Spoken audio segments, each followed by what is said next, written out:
glass of milk, standing in between extinction in the cold and explosive radiating growth. So the warm blood flows through the large four-chambered heart. Well, as I was growing up, I really didn't have a firm belief in anything. But I was very compelled to study sciences, like astronomy, geology, biology. Also experienced something that many people laugh at, and it opened my eyes to the world of spiritualism. That there are things that happen, they claim they're unexplainable, but they are explainable. As I grew up, I always said, if there's a God, I want proof. Okay. And I got my proof. Okay. You got your proof. I got my proof. And what it is not everyone is going to get the proof that they want. Okay, but what was your experience, I guess? Well, I had, normally alarm clocks go, they have a certain dee, dee, dee, dee. Well, this alarm clock went dee, dee, dee, dee, dee, dee, dee. Okay. And I had visions since I was a child. I've had visions of things. Wait, that was the miracle? The alarm clock making a different noise? Do alarm clocks normally make that noise? You can get them to make 151 different tunes. Well, not this alarm clock in Germany that came out of Woolworths. Excuse me, I'm not advertising here. Did it always make that sound, or just one special time? Just one special time. And did you record it? No, I didn't. My mind did, of course, because I'm telling you about it now. You did say that you studied astronomy and geology. You know that stuff like that doesn't count as evidence in science, don't you? Well, because that's the problem with scientists. Not all of them are, but a lot of them are arrogant and seem to. This is not about arrogance. Well, yeah, it is, because it's saying that this all occurred by accident. It's too perfect. If you study the I'm atoms... just talking about your alarm clock. Set aside the origin of the universe for a second. Just talking about the alarm clock. Yes. Right? It's not arrogance to say, gee, ma'am, your personal report that an alarm clock made a different noise once, and you have no evidence to support it. It's not arrogance to, look at that and go, oh, well, that's not evidence. Because it's an experience that, like I said, not everyone is going to experience what they want. They have to see for themselves. Isn't it how we learn the best? We learn from ourselves. And actually, no. There wouldn't be science if each of us could just learn everything on our own. Of course, science is here to help us better understand how things work. And eventually, you should always get to the point, how did this come here? It's not an accident. Well, let's talk about that question then. What, the complexity of, say, for instance, the atom? Yeah. Atoms are actually not complex. Yes, they are. Have you studied? I have just read a great book from he's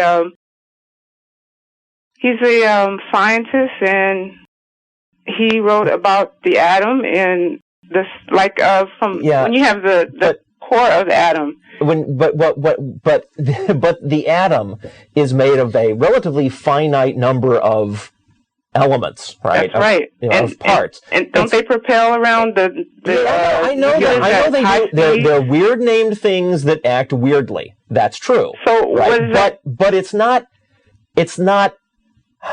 a lot of moving parts. It is. No, not compared to things made of atoms. Compared to a car. Not only of all the atoms, but all the moving parts in all those atoms. How do you explain those moving parts then? Do you think that just came about by accident? Well, how do you explain it? How do I explain it? Yeah. Well, that is how God created it. Okay. And my question for atoms are the building blocks of everything that we have. Is God complex? Yes. More than our little minds could conceive. More than our minds can conceive of atoms, and so he's more complex than atoms, right? Of course. And you just said that the fact that atoms are so complex is evidence that they couldn't have just come into being. Exactly. Right? They had to be created by something. To be so complex. So since God is so much more complex, he also had to be created. No. What created him? Why not? We don't believe... How come all of a sudden God is more complex than atoms, which you say have to have been created because they're so complex, but God doesn't have to be created, even though he's more complex? How does that make sense? Because our mind has to conceive that God is God, and God was here before we all came into being. Why? Maybe the atoms were here before we came into being. I'm sorry? Maybe the atoms were here first. Well, yeah, that would be up to God.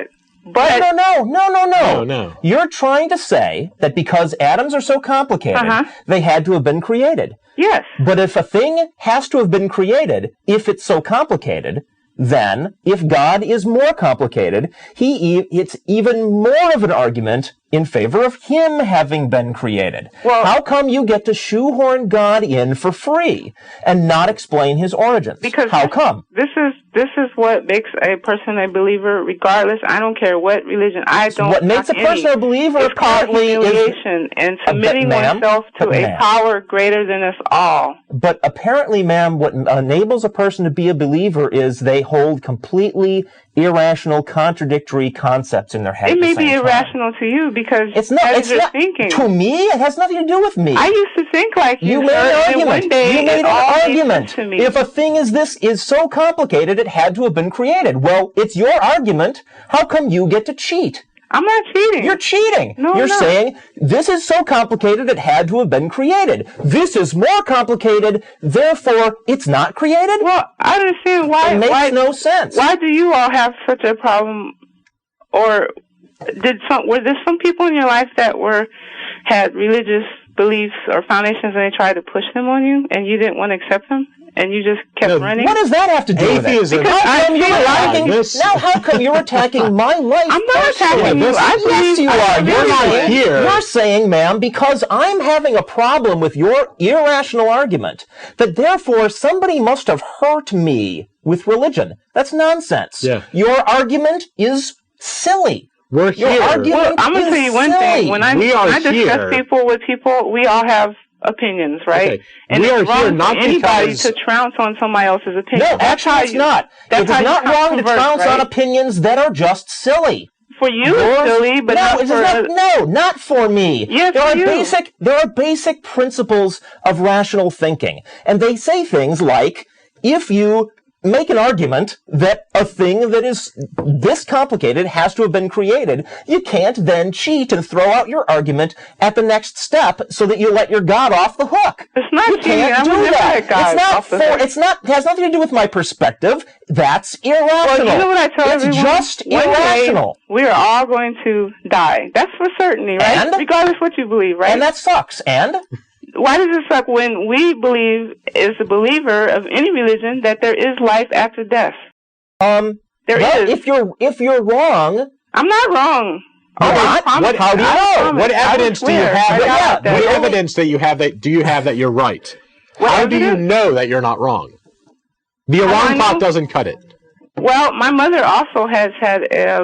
She was clinically dead, and she was resuscitated. And she described. And medical science is great. Exactly, that's medical science that did that.